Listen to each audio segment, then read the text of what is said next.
in maybe the low case scenario based on that analysis. So the baseline cost of an odd-year election is $15,000–$16,000, and that's at 14% voter turnout.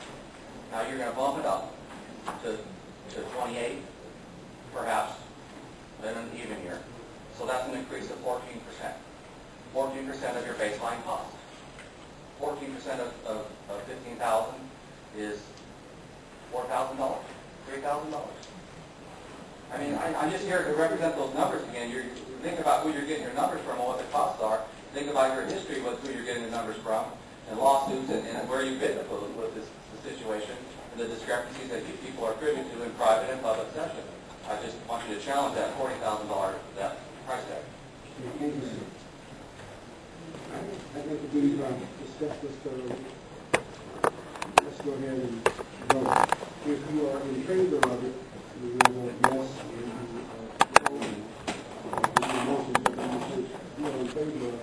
Okay, I'll make a motion to support the task force recommendation. Which is to change to even number of years. Yeah. Thank you.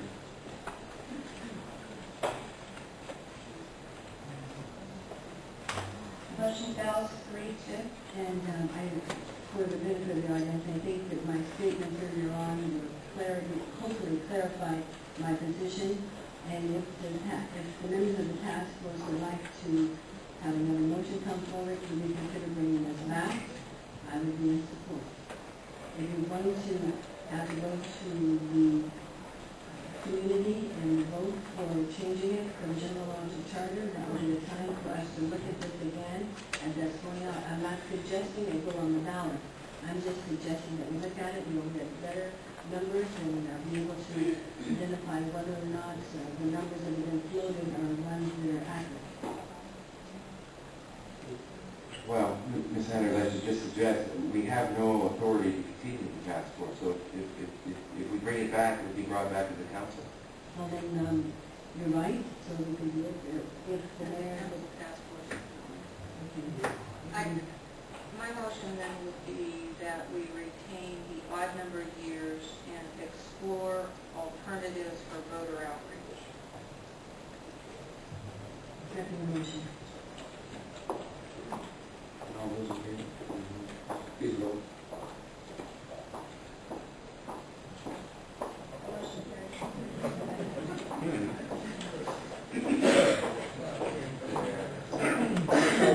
Shall the city council consider an alternative to its present rotation system for the position of the mayor? Open to council.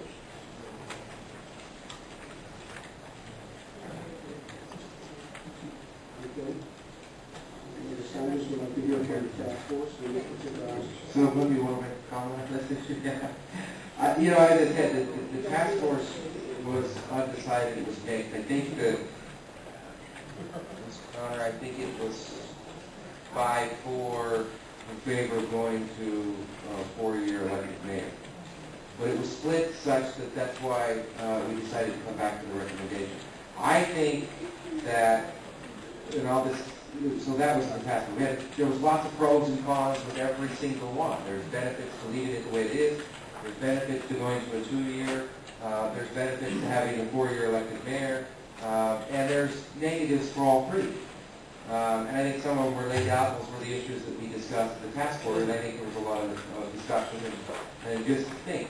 I will tell you what I think to the council, or to the task force, was ultimately, I'm not sure which is the better way to go in.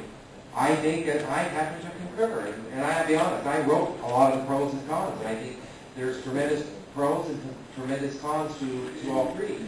What I ultimately said, though, was we are in a system in which we represent the public. And I can't think of any better way to decide than to let the public decide.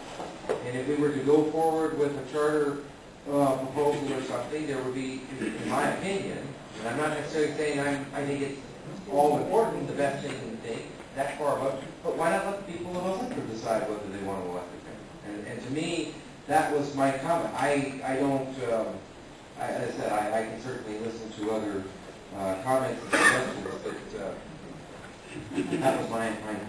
Well, on the, I think the the preference of the council was fight for it, and I happen to be in a minority of that preference, and I do not believe that moving to changing the system that we have right now would be beneficial. I think that the system works well. I think that Mayor Edwin did a standing job. I think Mayor Solomon is doing an outstanding job representing the citizens of Centro.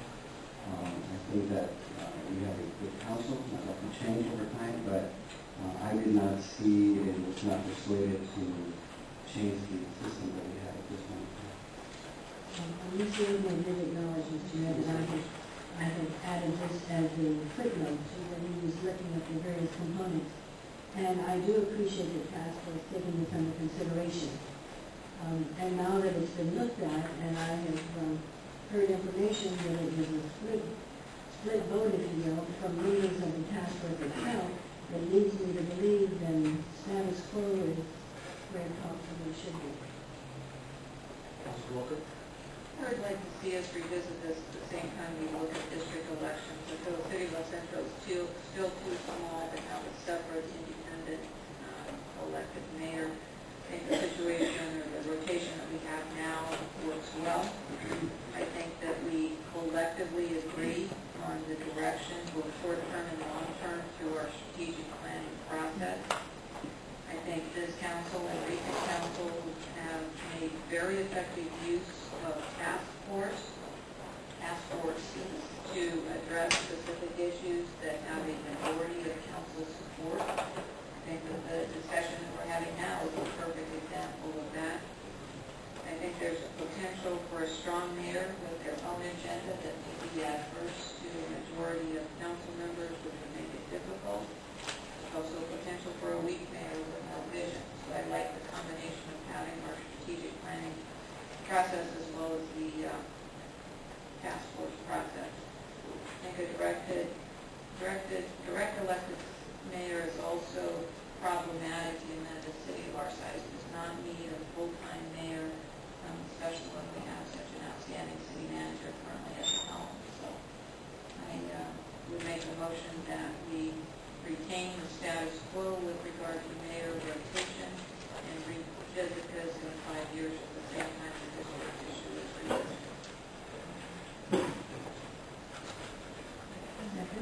Okay, it's been motioned by Walker, second by Mrs. Sanders. Please vote. Motion carries 4-1. Let me just clarify my no vote, Mr. Mayor. I don't disagree with your comment. I voted no because of the comment I made earlier. I think ultimately it should be up to the public to decide that issue. As opposed to, I don't disagree. I think the task force has worked well. I think the system is working fair. But, you know, if we were going to go to a ballot measure plan, it would be a perfect opportunity to ask the public, because you're going to have to do it at some point anyway. Yeah. But if I may add for point of clarification, Mr. Duran, did you participate in the task force meeting? Only as staff and dialogue. Well, from your memory base, in drafting a charter, would it be possible for that charter to include the structure of the council as well as the governor? Absolutely. Okay.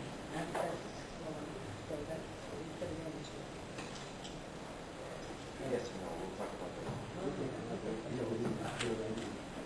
At this particular time, we're going to take a break for about 5 minutes and we'll be right back. The dedication of the statute, the government from the general law city, the one that operates under a vote approved charter. Since this has been such a long time since we talked about this, I would have the subcommittee just kind of give us one more time, a very small overview of what we will proceed. Thank you, Mr. Mayor. Let me just kind of quickly review. The charter is an opportunity for, as it's spelled out by the League of Cities, for additional home rule. It does allow an increased flexibility in the way a city governs itself.